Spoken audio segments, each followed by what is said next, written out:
Hello dear audience, welcome to another part of Sakura'S book. Today we will continue the previous episode. Now is the part 3.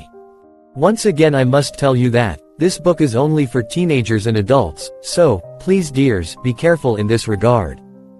I hope you follow us to the end of the podcast, and if you do not subscribe, click the subscribe button now to don't lose the next episodes.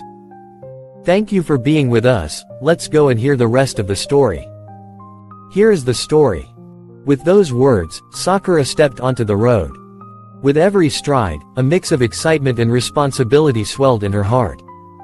Her journey toward the next town had begun, a path that stretched from Osaka to Tokyo, and finally to the northern forests. A place where countless secrets awaited her. As she walked through winding roads, the sounds of nature around her brought calm to her soul. Each footstep reminded her of the past, moments of failure and triumph, pain and hope. But this time, something felt different, an inner drive to uncover the unknown, and to face the challenges ahead. At night, beneath a sky adorned with stars, Sakura stopped beside a river. The clear water shimmered in moonlight, and the gentle breeze kissed her skin with freshness. Staring at the sky, she whispered, "This journey is only the beginning. I have to uncover the secrets hidden in the northern forests." The next morning, Sakura woke with the fresh scent of forest air in her lungs. Tall trees cast dancing shadows on the ground, and the chirping of birds played like a sweet melody through the woods.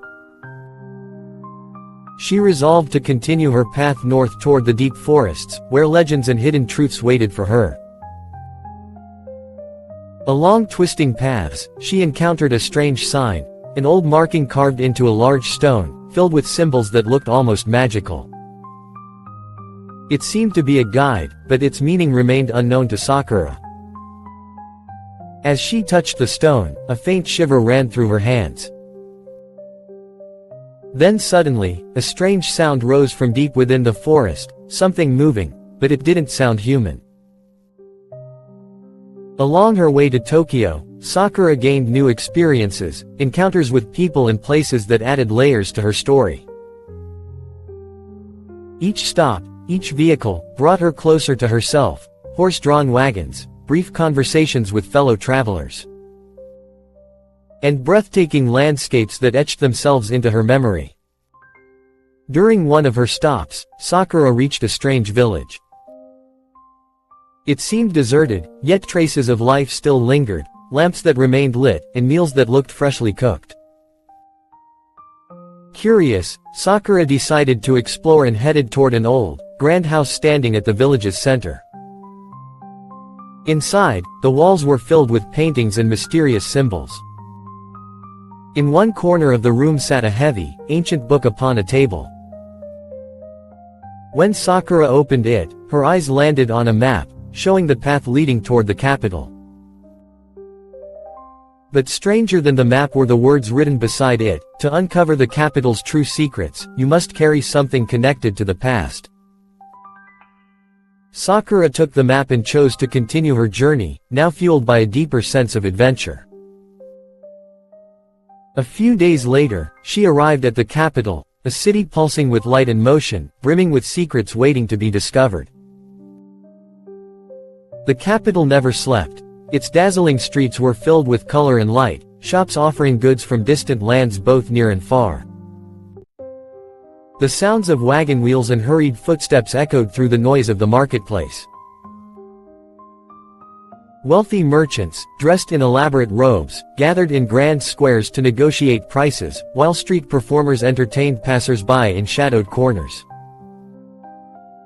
Every house told a story, from grand mansions built from white stone and decorated with intricate designs, to modest homes tucked along narrow alleys, each adding its own flavor and soul to the city. At night, the warm glow of house lanterns painted a comforting scene across rooftops and cobblestones. But life in the capital wasn't all beauty. Stories of joy and sorrow, death and life, whispered through every corner. On one side of the city, grand festivals and celebrations filled the air with laughter and music. On the other, dark alleys cradled lives weighed down by hardship and dimmed hopes. Some chased prestige and glory, others simply struggled to survive. The people of the city lived with remarkable spirit. Though at times hardship and coldness pressed upon them, their love for life and their drive to make it better glowed brightly in their hearts. This city, with all its ups and downs, was like a small world. A place where every corner held a new story waiting to be told. But for Sakura, this city was just a stop. She knew her mission was far from over, and her future awaited somewhere beyond the northern forests. That night, as the wind whispered through the cobbled streets, she quietly packed her belongings and set off. In the darkness, Sakura whispered toward the sky, "Father, Mother, Brother. Help me. I'm heading toward the northern forests. I must find the teacher who can help me grow stronger. And I will avenge you." She picked up her simple backpack and walked forward, each step filled with determination. Sakura's journey to the northern forests was not easy. She faced harsh, demanding paths, cold winds, torrential rains, and treacherous mountains. At times, she was hungry and weary, but her will to reach the forest never allowed her to stop. With every step, she drew closer to the gate, the place where her true trial would begin. After days, weeks, and perhaps months of hardship and effort, Sakura finally reached the entrance to the northern forests.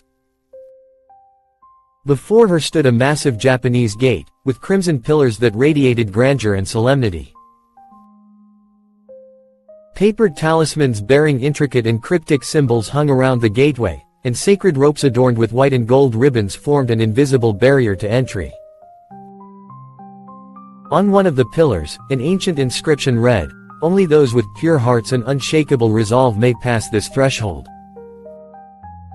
The wind blew through the gate, as if the forest itself was breathing, waiting for Sakura's arrival. As she stepped through, it felt as if she had entered a different world. The forest engulfed her with towering trees that stretched skyward. Each leaf and branch casting deep shadows that whispered of danger and mystery. The dense silence spoke of untold events, and only the sound of her footsteps sliding over dry leaves testified to her presence. A cold wind slipped through the trees, its howl echoing like ghostly murmurs in her ears. Sakura gripped her small knife tightly, her gaze scanning the strange and shifting terrain. With every step, her feet sank softly into the soil, and the weight of the forest seemed to press down on her shoulders. Faint moonlight pierced the tangled canopy, scattering patches of dim glow across the forest floor. The shadows looked almost alive, as if they might stir and move at any moment. Sakura took a deep breath and made a vow within, to move forward, without hesitation, and without turning back. After a long walk, weary from travel, Sakura sat beneath one of the towering trees to rest. As she drifted into sleep, she found herself face to face with tiny, curious creatures. They approached with strange and enchanting appearances, and though they didn't speak a word, they gestured silently, showing her the way. Sakura, enchanted by them even in her dream, chose to follow. The small creatures moved gracefully, guiding Sakura down a dark and winding path. She walked through her dream within the dream, following them, as though each step pulled her deeper into the heart of the forest. Eventually, she reached a magical place, a sacred space where the spirit of the forest dwelled.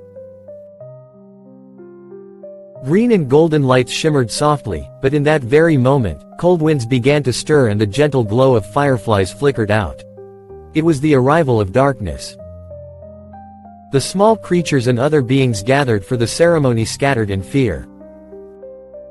But Sakura stood her ground. She chose to face the darkness. Bravely, she stepped forward, but just as she prepared to fight, she realized her small knife was no longer in her hand. The darkness surged toward her and entered her body. She jolted awake, gasping, her heart pounding violently, the experience feeling all too real. There was a strange heaviness in her chest, as if the presence of that shadow had left its mark. Her heartbeat was relentless. She rose slowly, the weight still pressing inside her. She walked toward a spring, washed her hands and face, and took out some food from her backpack to eat. Then she continued her path. As she moved forward, she began to notice something strange. The things she had seen in her dream were beginning to happen.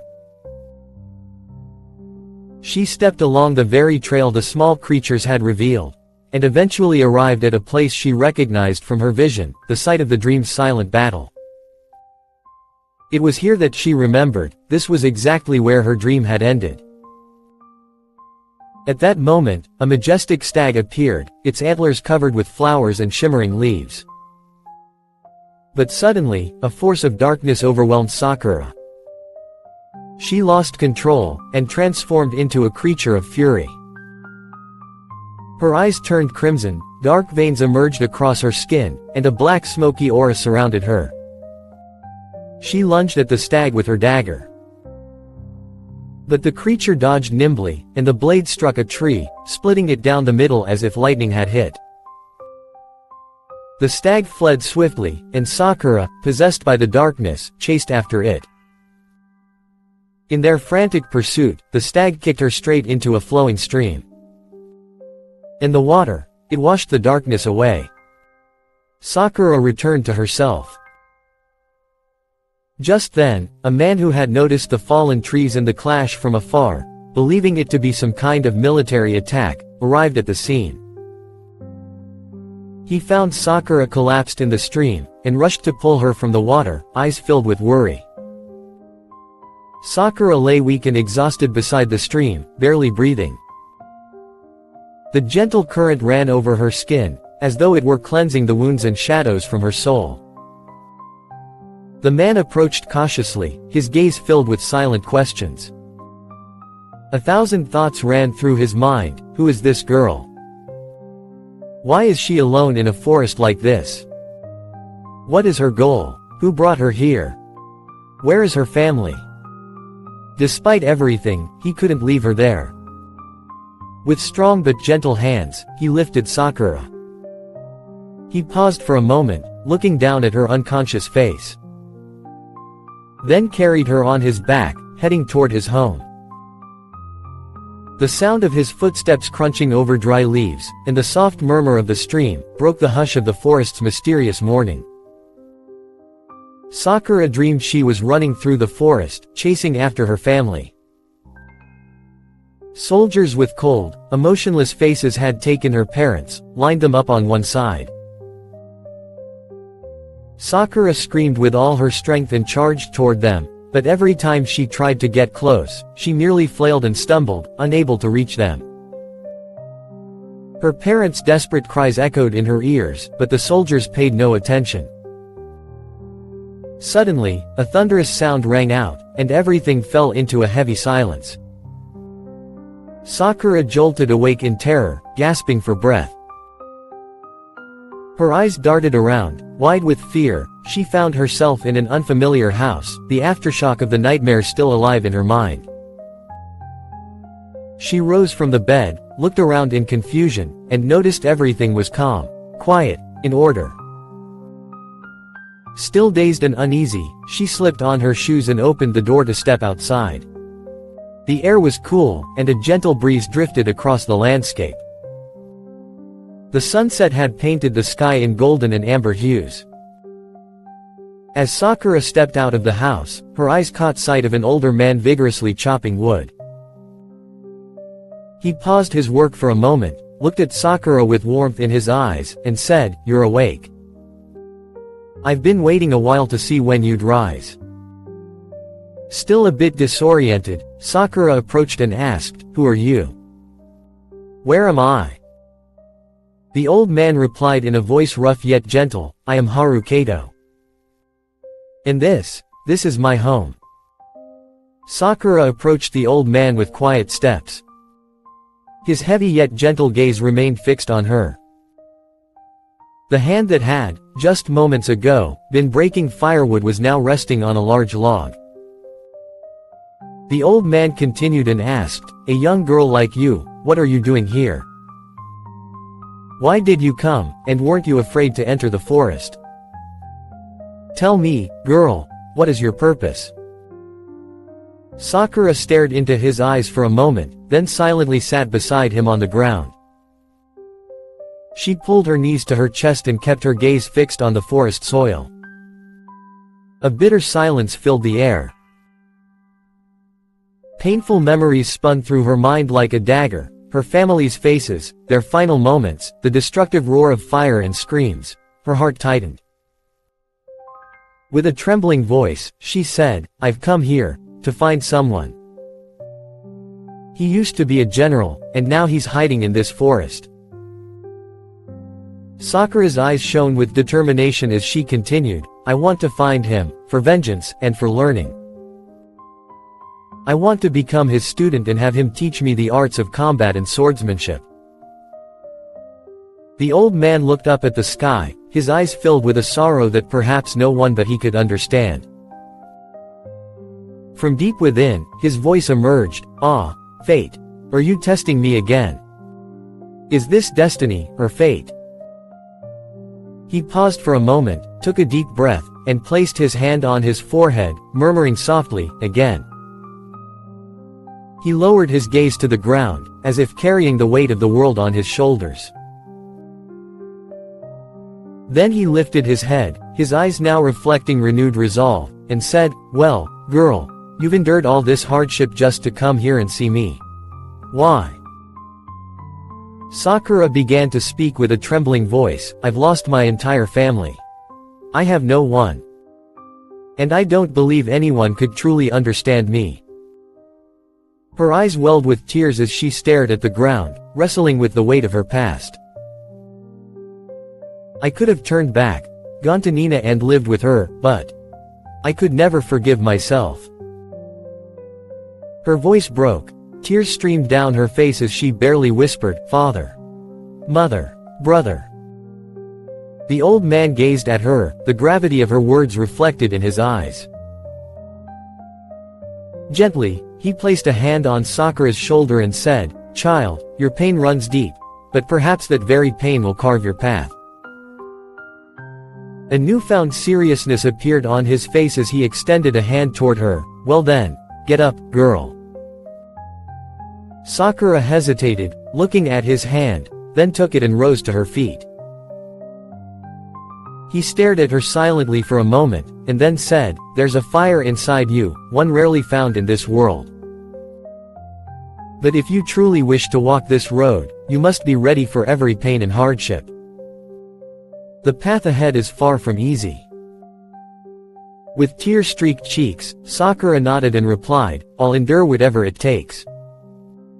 I don't want anything standing in my way." The old man gave her a faint smile, his eyes now carrying a quiet respect. "Then come. Let's begin right here." He slapped his hand on his waist and said, "Go inside, girl, while I bring the firewood. We'll need a fire to cook. Tonight will be long." Thank you to all of you dear ones who have been with us until the end of this podcast, and don't forget to subscribe the channel, like and comment. All the best to you until you meet again and return to your channel. God bless you dears.